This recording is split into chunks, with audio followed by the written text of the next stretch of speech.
मावळ लोकसभा मतदारसंघात 2024च्या लोकसभेच्या निवडणुकीमध्ये देशाच्या संसदेमध्ये मला काम करण्याची संधी दिली त्याबद्दल कर्जत मतदारसंघातील मतदारांचा मनस्वी आभार करतो। आपण दिलेली संधी ही देशाच्या आणि आपल्या मतदारसंघाच्या विकासाच्या दृष्टिकोनातून आगामी कालावधीमध्ये नक्कीच कामी येईल। मावळ लोकसभा मतदारसंघातून हा माझा तिसऱ्यांदा विजय तुम्ही सगळ्यांनी केला त्या महायुतीच्या सर्व कार्यकर्त्यांचं मनस्वी आभार या ठिकाणी व्यक्त करतो।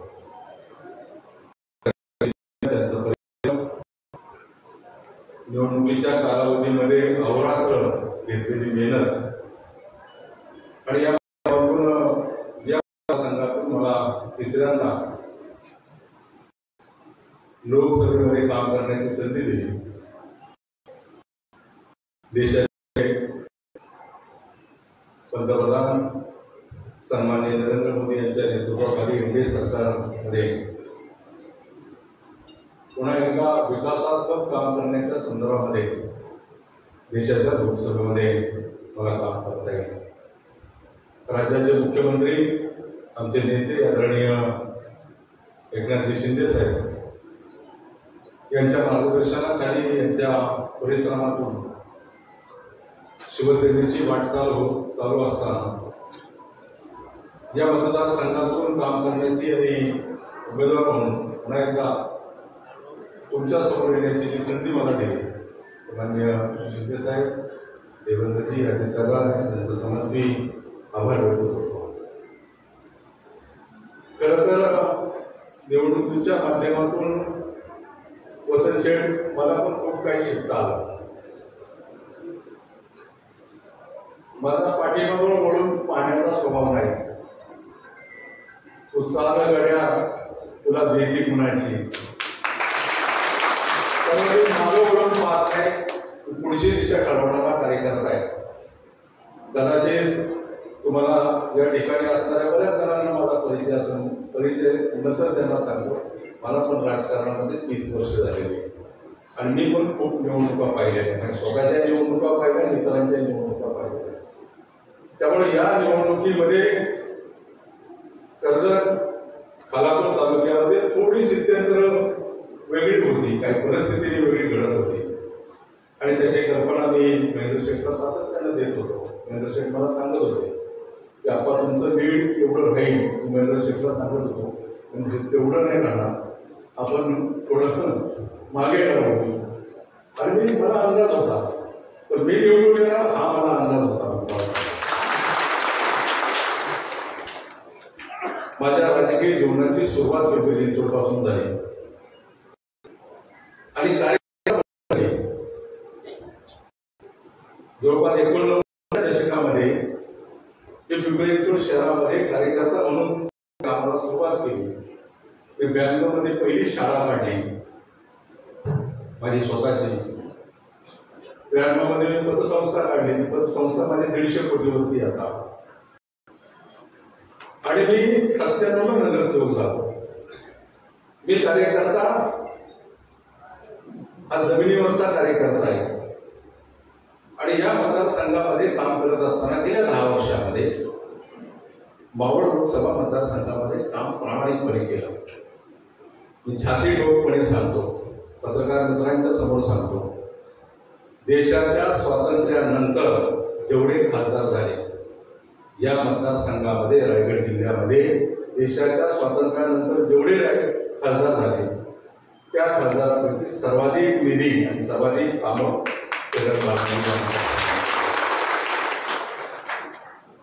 कुणी जर मला प्रश्न विचारला की काय कामं केलं माझ्याकडे बुकलेट आहे तुम्हाला मी बुकलेट देईन।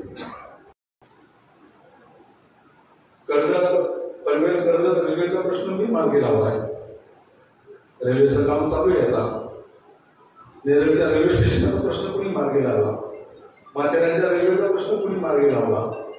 अंडरपास स्वतः जवळपास 4 या मतदारसंघामध्ये कुणी मार्गी लावले आणि या मार्गावरती काही स्टॉप गाड्यांना जलदगतीच्या जर राहिलं असतं भाऊजी सगळीच कामं होतील अशातला भाग नाही. तुम्ही जरी उद्या खासदार झाला तरी तो संघर्ष तुम्हाला करावा लागतो. कोरोनाच्या कालावधीमध्ये आमचे या ठिकाणी बसलेले सातत्यानं मला सांगतात रेल्वे संघटनेच्या माध्यमातून की या मतदारसंघामध्ये रेल्वेचे आज जितके स्टॉप वाढवता येईल तेवढे स्टॉप वाढवण्याच्या संदर्भात करा. माझे ते दावीच कार्यकर्ता म्हणून लोकप्रतिनिधी म्हणून ज्या ज्या कार्यकर्त्यांनी सूचना केलेल्या आहेत, ज्या ज्या प्रवासी संघटनेच्या माध्यमातून आपण सांगतात त्याच्या बाबतीमध्ये ती पाठपुरावा करणे माझी जबाबदारी. मी नाकारत नाही. एखादं काम राहिलं असं तर ते जाहीरपणे सांगतो की काम माझ्यातून राहिलेलं आहे. परंतु कोरोनाच्या कालावधीमध्ये देशभरात लोकसभा मतदारसंघात हे कमी करण्याचं काम अपघात होऊ नये मेंटेनन्सचा कालावधी वाढवला गेला आणि त्याच्यातून काही स्टॉप कमी केले. फास्ट गतीने ट्रेन चालवला. हा रेल्वे विभागाचा रेल्वे बोर्डाचा काही निर्णय होता. परंतु मी सातत्यानं रेल्वे मंत्र्यांकडे मागणी करतो ज्या गोष्टी राहिलेल्या आहेत अधुऱ्या आहेत. आता तर काय उद्या निवडणूक नाही माझी त्यामुळे हे आश्वासन नाही तुम्हाला हे करतो. तुम्हाला मी सांगतो काम नाही माझं मी करणार आहे. हे जे प्रश्न आहे ते मार्गी काम आपल्याला करायचं. या ठिकाणी काम करत असताना माननीय नितीनजी गडकरींच्या माध्यमातून सर्वाधिक रस्त्याचं जाळे निर्माण करण्याचं काम या मतदारसंघामध्ये केलं आणि ते नागपूरला काम आहे. ज्या नितीनजी गडकरींनी या देशामध्ये मी सांगतो सर्वाधिक काम करणारा मंत्री म्हणून नितीनजी गडकरी यांच्याकडे पाहिजे. जेवढी धार्मिक स्थळ आहे त्या ठिकाणी रस्ते नव्हते मार्ग नव्हते त्या ठिकाणी रस्ते करण्याचं काम केलेले आहे. या देशाच्या आर्थिक व्यवस्थेला पेट्रोल डिझेल वेळ याची बचत व्हावी आणि चांगले रस्ते देण्याचं काम कोणी केलं असेल मोदीजींच्या नेतृत्वाखाली असलेल्या सरकारने आणि नितीनजी गडकरींनी केलेलं आहे. आणि त्या नितीनजी गडकरींचा लीड होता नागपूरचा मागच्या 2019च्या निवडणुकीला 5.5 लाख. आता तो लीड आला 1 लाख काहीतरी 27,000. म्हणजे विकासाची ही निवडणूक नव्हती. ही निवडणूक नकारात्मक गोष्टीच्या बाबतीमध्ये होते. ही निवडणूक नकारात्मक गोष्टीच्या माध्यमातून मतदारापर्यंत पोहोचवण्यामध्ये विरोधी पक्ष हा सक्सेस झाला. विकास फक्त बाजूला राहिला. टीकात्मक आणि नकारात्मक या गोष्टी पुढे जाऊन या देशामधली ही निवडणूक झालेली. आणि म्हणून काही प्रमाणामध्ये जर एखादा पक्ष काम करत असताना देशामध्ये सर्वाधिक चांगलं काम केलं त्या पक्षाने आणि तो जर पक्ष म्हटला की माझ्या पक्षाच्या इंडियन पक्षाच्या 400 जागा येतील तर त्याला एक नकारात्मक जोड देण्याचं काम विरोधी पक्षाकडून केलं. गणपतीने दूध पिलं नाही मी कधी म्हणत नाही गणपतीने दूध पिलं पण समाजाने पाळण्याचं काम केलं. त्याच पद्धतीने या गोष्टीला आता संविधान बदलणार या देशाची घटना बदलणार संविधान बदलणार अशा नूर अशा प्रकारच्या समाजाने येण्याचं काम केलं आणि काम विरोधी पक्षाच्या दृष्टिकोनात ताकद देईल. जाती जातीमध्ये तेढ निर्माण त्याचं करण्याचं काम विरोधी पक्षाच्या माध्यमातून या निवडणुकीमध्ये केलं गेलं. त्या मोदी साहेबांनी वाराणसीचा विकास केला. त्या वाराणसीला आपण पाहतो काशीला अनेक जण जातात. या अगोदरचे काशी मी देखील गेलेलो आहे. बोळाबोळातून असं जावं लागत होतं. आज तुम्ही जाऊन पहा त्याचा विकास केला. त्या मोदी साहेबांचा वेळ देखील 1.5 लाखावर होता. म्हणजे तुम्हाला विकास नको विकासात्मक कामं करू नको. महेंद्रशेठ तोरवेंनी या मतदारसंघामध्ये मी तुम्हाला सांगतो जेवढे आमदार झाले या अगोदरचे या मतदारसंघाची निर्मिती झाल्यापासून जेवढे आमदार झाले तेवढे कोणी कामं केली नसतील तेवढा कोणी निधी आला नसेल तेवढा निधी महेंद्रशेठ परंतु तुम्हाला विकास नको विकासात्मक काम नको नकारात्मक गोष्टी माणसाच्या डोक्यामध्ये बसतात आणि जाती जातीमध्ये तेढ निर्माण करून या निवडणुकीमध्ये जातीचं भांडवल करण्याचं काम विरोधी पक्षाच्या माध्यमातून केलं गेलं. त्याच्यामध्ये ते सक्सेस झाले. संविधानाचा विषय असेल अल्पसंख्याकांच्या बाबतीमध्ये ज्या अल्पसंख्याकांच्या मतदारांनी कधी मतदान केलं नाही तो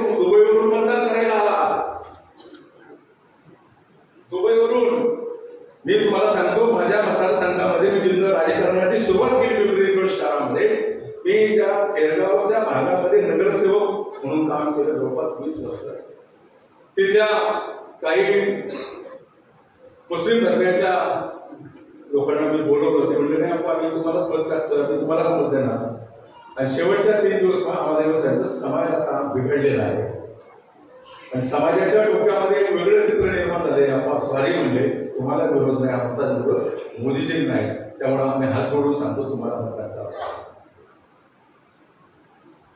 मोदीजींनी या देशामध्ये सर्व जाती धर्माला एकत्रपणे घेऊन एक विकासात्मक काम केलेले आहे. पण जातीमध्ये तेढ निर्माण करण्याचं काम काँग्रेस या पक्षाने केली आणि त्यांच्या सहयोगी पक्षाने त्यांना साथ देऊन या निवडणुकीमध्ये समाजामध्ये विष करण्याचं काम प्रामुख्याने झालं गेलं. आणि एकाधिक शक्ती देशामध्ये गेल्या 10 वर्षामध्ये जातीय दंगे झालेले नाही. त्या जम्मू काश्मीरला आपल्याला जाता येत नव्हतं, सर्वसामान्य माणूस जात नव्हता. त्या जम्मू काश्मीरला पर्यटकांच्या दृष्टिकोनातून आज देखील जाता येतं. मोदी सरकारची एनडीएची कृपा हे देखील आपण मानावं लागेल. 370 कलम रद्द केलं त्याचं एकमेव कारण देशामध्ये आतंकवाद कमी करण्याच्या दृष्टिकोनातून घेतलेलं एक महत्वाचं पाऊल आहे. आणि या दृष्टिकोनातून मी तुम्हाला सांगतो, निवडणुका येतात, निवडणुका जातात. या निवडणुकीमध्ये अनेक दिग्गजांना आपलं आयुष्य ज्यांनी समाजासाठी वाहिलं, अहोरात्र समाजासाठी काम केलं, अनेकांना या निवडणुकीमध्ये घरी बसावं लागलं. ही वस्तू तुम्हाला सांगतो. केवळ आपल्या मतदारसंघामध्ये मतदान किंवा लीड कमी झालं ते सोडा तुम्ही. मी निवडून येणार होतो, मला माझ्या पिंपरी चिंचवड शहरातल्या नागरिकांवरती विश्वास होता. मला तिथे 90,000चं लीड मिळालं. मी सांगतो 90,000. माझा अपेक्षा होती 1,40,000पर्यंत तिथे लीड मिळालं. तिथे मी 40-50 हजारांनी मागे राहिलो. परंतु मला खात्री होती या निवडणुकीमध्ये माझा पराभव होणार नाही, कारण माझी नाळ हे सर्वसामान्य माणसाची जोडलेली. मला या कर्जत खालापूरच्या निवडणुकीच्या दरम्यान अनेक जण सांगत होते, ते ज्याचा उल्लेख केला विकास कामामध्ये बोलत होते. जो उमेदवार या ठिकाणी दिला होता उभाटाच्या माध्यमातून, त्या उमेदवाराच्या बाबतीमध्ये तो 2-3 महिनेच मला भेटला, नंतर 10 वर्ष भेटत होतो. सांगत होतं भेटले नाही, तर 10 वर्ष भेटतो तुम्हाला, तो 2 महिन्यात कसा भेटून आला. तो उमेदवार जिथं नगरसेवक होता, त्याची मिसेस तिथं नगरसेवक होती. त्या पिंपरीच्या वार्डाचं फक्त सांगतो मी तुम्हाला पत्रकारांना, त्या वार्डामध्ये 24% लीड मला आहे. बाकी पिंपरी विधानसभेला मला 16,000चं लीड आहे. तुझ्या विधानसभेत येतो, मी चिंचवड विधानसभामध्ये येतो, मला 75,000चं लीड आहे. परंतु जिथं जे काम करतात तिथेही लोक मागे राहिले नाही. परंतु तुम्ही कसे मागे राहिला, तुम्हाला तो 5 वर्षात उमेदवार दिसणार पण नाही. तुम्ही भेटायचा प्रयत्न करा, भेटणार पण नाही. ही वस्तू आम्ही कामातून मोठे झालो, कर्तृत्वातून मोठे झालो, समाजामध्ये जाऊन मोठे झालो. आयुष्याचे 12 तास आम्ही समाजासाठी होऊन दिलो. मी आता सगळ्यांना सांगितलं की मला इथून एक निघून पिंपरी चिंचवडचा एक कार्यक्रम आहे. तो कार्यक्रम करून 9:55चं फ्लाईट मला पुण्यावरून धरायचंय आणि मला दिल्लीला जायचं अधिवेशन आहे. आणि उद्या सकाळी आमच्या शिवसेनेच्या पक्षाच्या माध्यमातून माननीय देशाचे पंतप्रधान सन्माननीय मोदी साहेबांना आम्हाला भेटायचं आणि म्हणून मला ते रात्री पोचायचं. हे महेंद्र शेठला सांगितलं की मी 4 वाजता बरोबर येतो.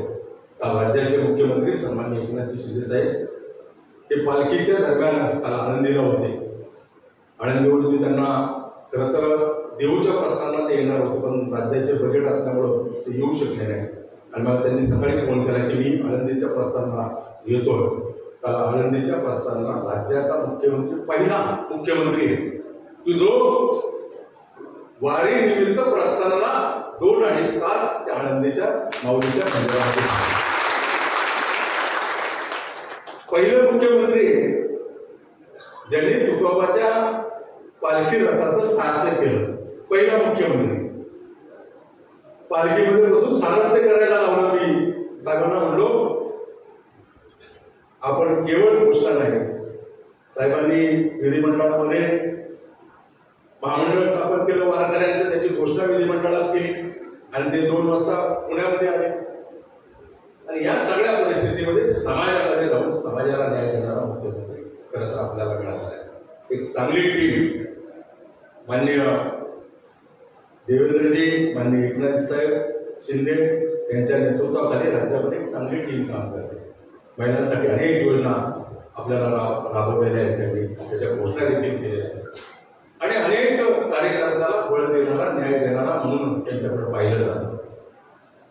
आपण पाहतो राज्यामध्ये एक खंबीर सरकार आहे, चांगलं सरकार आहे. केंद्रामध्ये नरेंद्र मोदींच्या नेतृत्वाखाली एनडीएचं 5 वर्ष टिकणारं सरकार आहे. त्यामुळे विरोधी पक्षाच्या सगळ्या नेत्यांना 5 वर्ष भोंगा लावून ओरडण्यासाठी पूर्ण संधी मिळणार. सगळ्या तुम्हाला सांगा पुढचे वर्ष तुमचा तुम्ही हक्काने मला कधी सांगा. मी तर जवळपास 99% फोन स्वतः उचलतो, एकच नंबर वापरतो. मी भेटलो नाही, पाहिलो नाही, तुम्ही माझ्या बरोबर झाला. एक माणूस कसं शेट्टी तुम्हाला सांगतो, कोणी सुद्धा 2 दिवस माझ्याबरोबर टिकायचं, 2 दिवस माझ्याबरोबर राहायचं, मतदारसंघाच्या बरोबर माझा संघ. आणि तो जर म्हटला की तिसऱ्या दिवशी आपण तुमच्या बरोबर येतो तर म्हणून द्या. सकाळी मी घराच्या बाहेर पडलो तेव्हापासून तर रात्री 12 वाजता काय त्यावेळेस तुम्हाला सोडून दिलं.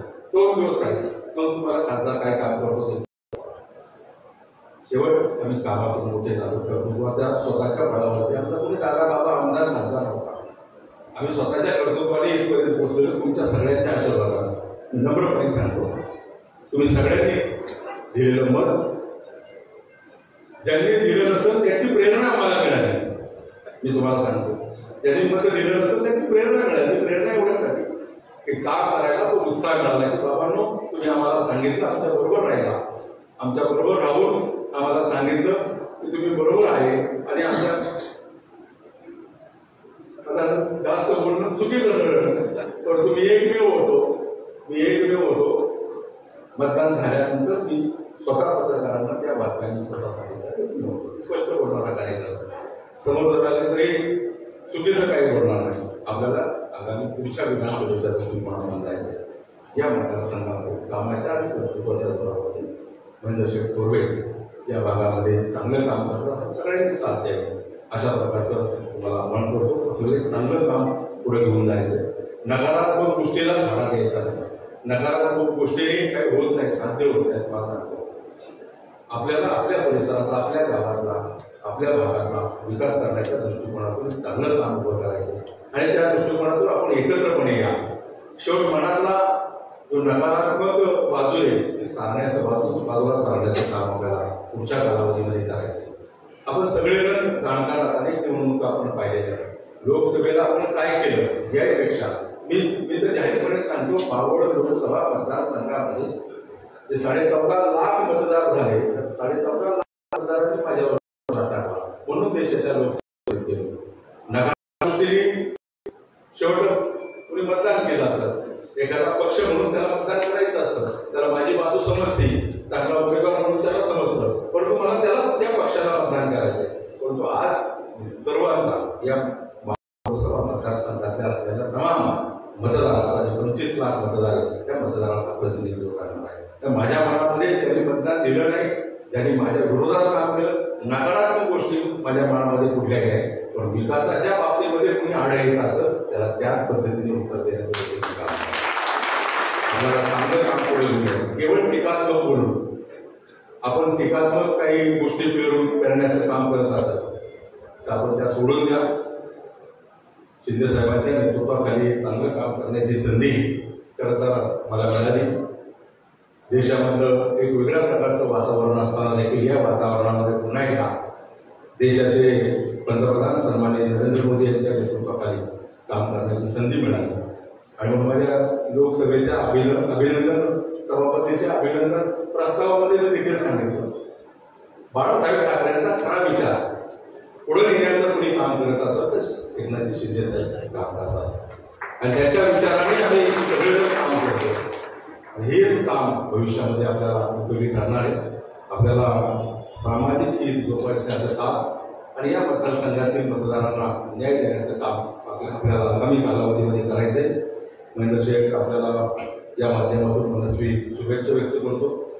आता 2-3 महिने राहिले विधानसभेच्या दृष्टिकोनातून जेवढे महायुतीच्या घटक पक्षाचे सगळे या ठिकाणी नेते मंडळी मनसेचे आपले जयचंद्र पाटील असतील, अविनाशजी असतील, नरेंद्र गायकवाड असतील, सगळेजण शिवसेनेवर माझं कुटुंब आहे, आम्ही एका परिवारातले सगळेजण. परंतु भारतीय जनता पक्षाने या कर्जत खालापूरच्या या ठिकाणी भारतीय जनता पक्षाने मला 3 टर्मला खूप मोठी साथ दिली, हे देखील नाकारता येणार. वसंत शेट्टी सांगितलेल्या गोष्ट कधी करतात, कुठल्या गोष्टीला अडून बसले कार्यकर्ते, कुठल्या गोष्टीला रसवा उभा लग्नामध्ये चालतो ना, तो रसवा उभा कुठल्या प्रकारचा ठेवणार आहे. आणि म्हणून मी जाहीरपणे काही गोष्टी बोलल्या तर त्याला वेगळ्या प्रकारची लढ देण्याचं काम, झालं देण्याचं काम आपण करता. मी तुम्हाला सांगतो, या मतदारसंघामध्ये मी असं महेंद्र शेठ असं किंवा माझे सगळे सहकारी असं तुम्हाला नक्कीच सन्मानाची वागणूक देऊ. विकासात्मक कामाला तुम्हाला बरोबर घेऊन जाण्यासाठी आम्ही कटिबद्ध आहोत. तुम्हाला सांगतो, माहितीच्या घटक पक्षाचे आमदार असेल, खासदार आमचे जिल्हा प्रमुख असतील, संतोष, सगळी मंडळी या ठिकाणी नकारात्मक गोष्टीला धारा देणार आहे. सकारात्मक गोष्टींच्या माध्यमातून आपल्याला पुढे जायचंय. पुन्हा एकदा आपल्या सर्वांचं कार्यकर्त्यांचं खास करून ज्यांनी दिवसाची रात्र केली, रात्रीचा दिवस केला, त्या सगळ्या कार्यकर्त्यांचं मनस्वी आभार व्यक्त करतो, तुमच्याकडे नमन करतो की आपल्या सगळ्यांच्या मेहनतीवरती पुन्हा एकदा देशाच्या लोकसभेमध्ये मला जाता आलं आणि तुमचा लोकप्रतिनिधी म्हणून देशाच्या लोकसभेमध्ये पुढचे 5 वर्ष मला काम करता येईल. म्हणून तुमचं मनस्वी सगळ्यांचं मनपूर्वक आभार व्यक्त करतो. धन्यवाद.